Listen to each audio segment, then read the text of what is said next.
Salut à tous, ici Victor Perrault. Bienvenue sur ma chaîne, où on explore ensemble les mystères de l'intelligence artificielle. Si vous êtes plus passionné par les nouvelles technologies et que vous voulez en savoir plus sur le monde fascinant des réseaux de neurones, alors abonnez-vous pour ne rien manquer. Vous êtes prêts? C'est parti. Bonjour à tous.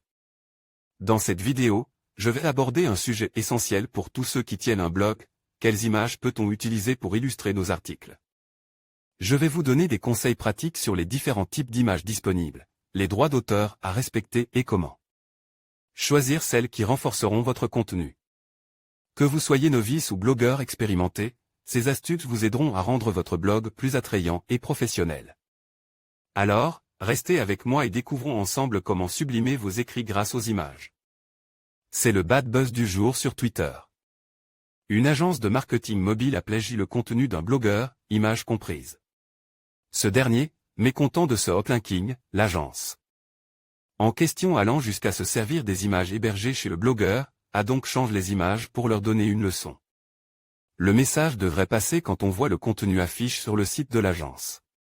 Cette anecdote ramenée à une réalité courante sur le web, celle du vol de contenu et du non-respect des droits d'auteur. C'est le cas pour beaucoup de blogueurs qui voient leurs billets repris entièrement ou en partie sur d'autres supports sans autorisation. C'est également le cas de bon nombre de photographes ou de graphistes qui se font reprendre leurs images ou photos sans même un crédit. Une bonne fois pour toutes, ce n'est ni éthique ni légal. Avoir trouvé une image sur Google Images ou sur un autre blog ne la fait pas pour autant tomber dans le domaine public. La référence à son auteur reste un minimum et ne suffit parfois même pas.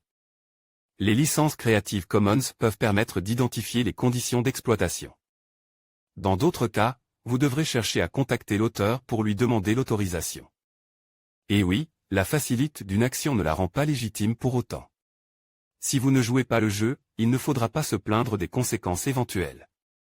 Pia Biquet, Eline Lochner et Yvette Van Boven ont réalisé un diagramme décisionnel qui récapitule les bases en la matière. Alors, pouvez-vous utiliser cette image dans votre billet? Via Digital Inspiration voir les formations, trouver une formation dans le digital, voir les offres d'emploi, trouver un emploi dans le digital. En conclusion, choisir les bonnes images pour illustrer un blog est essentiel pour capter l'attention des lecteurs et enrichir leur expérience. Que ce soit des photos libres de droit, des illustrations originales ou des infographies, chaque type d'image peut apporter une valeur ajoutée à votre contenu.